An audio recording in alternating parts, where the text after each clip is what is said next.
নিজেদের ফুলের বাগান থেকে ফুল তুলতে কতটা ভালো লাগে বলো তো বন্ধুরা। আমার তো ভীষণ ভালো লাগে। এই যে পুরো বাগানটা দেখছো, এই বাগানটা হচ্ছে আমার ছোটকার।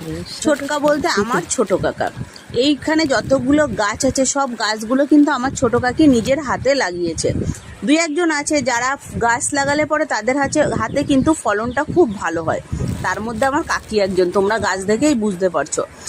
তো কাকার বাড়িতে খুব একটা আমার আসা হয় না, যে কারণে আমি এই বাগানটা আগে কখনো ঢুকিনি। তো আজকে সকালবেলা এসে দেখছি যে পুরো বাগানটা ফুলে ভরে রয়েছে।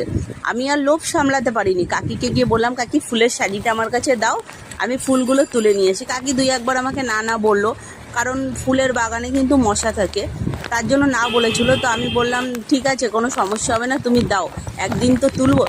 তো আমার তো ভীষণ আনন্দ লাগছিল ফুলগুলো তুলতে। তোমাদের কার কার ভালো লাগে অবশ্যই আমাকে কমেন্টে জানিও।